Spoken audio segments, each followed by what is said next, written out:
ಈಗ ಹಬ್ಬದ ತಯಾರಿ ನಡೀತಾ ಇದೆ. ಗೌರಿ ಗಣೇಶನ್ನ ಕೂರ್ಸಕ್ಕೆ ಸುಂದರವಾದ ಮಂಟಪ ಮಾಡಿ ಬಾಳೆಕಂದು, ಮಾವಿನ ತೋರಣ, ಹೂವು, ಹಣ್ಣು, ಚಿನ್ನಾರಿ ಕಾಗದ, ರಂಗೋಲಿಯಿಂದ ಅಲಂಕಾರ ಮಾಡಿ ಗೌರಿ ಗಣೇಶನ್ನ ಕೂರಿಸಿ ಭಕ್ತಿಯಿಂದ ಪೂಜೆ ಮಾಡ್ತೀವಿ. ಪೂಜೆ ಸಾಮಗ್ರಿಗಳನ್ನ ತರಕ್ಕೆ ಈಗ ಹೋಗ್ಬೇಕು. ಓಹೋ, ಹಾಗ ನಿಮ್ ಜೊತೆ ನಾನು ಬರ್ತೀನಿ. ನಾವೆಲ್ಲರೂ ಹೊಲದ ಮಣ್ಣಿನ ಗೌರಿ ಗಣೇಶ ಇಡೋದು ಒಳ್ಳೇದು. ಯಾವ ರಾಸಾಯನಿಕ ಬಣ್ಣನೂ ಉಪಯೋಗಿಸದೆ ಬರೀ ಮಣ್ಣಿನಿಂದಲೇ ನಾವು ಮಾಡಿದ ಪ್ರತಿಮೆಗಳನ್ನು ಇಡಬಹುದು. ಆಗ ನಮಗೆ ಇನ್ನೂ ಹೆಚ್ಚು ಖುಷಿ ಇರುತ್ತೆ. ನಮ್ಮ ಹಬ್ಬ ಪರಿಸರ ಸ್ನೇಹಿಯಾಗೂ ಇರುತ್ತೆ. ಗೌರಿ ಹಬ್ಬ ಅಂದ್ರೆ ಹೆಣ್ಮಕ್ಕಳಿಗೆ ಒಂದು ರೀತಿ ಮಧುರ ಭಾವನೆ.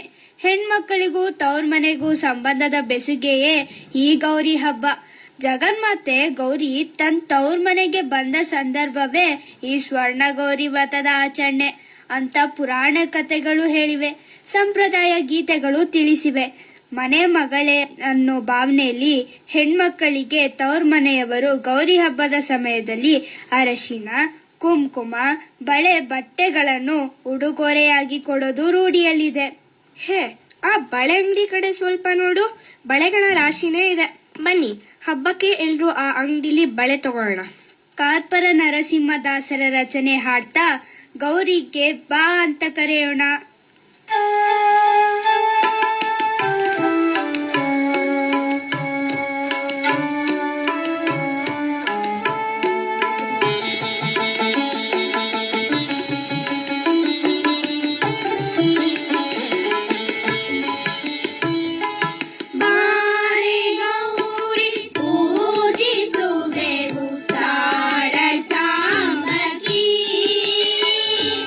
ಸಾರುವೆ ಸಕ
ಕರುಣಾಮಯಿ ಗೌರಿಗೆ ನಮಿಸಿ ಪೂಜಿಸಿ ಎಲ್ಲರ ಮನೆಯಲ್ಲಿ ಶಾಂತಿ ನೆಮ್ಮದಿ ಸಂತೋಷ ಸಕಲ ಸೌಭಾಗ್ಯ ಕೊಡುವಂತ ಭಕ್ತಿಯಿಂದ ಹೊರಬೇಡ್ದ ಮೇಲೆ ಗಣೇಶನನ್ನ ಆರಾಧಿಸೋ ಪದ್ಧತಿ.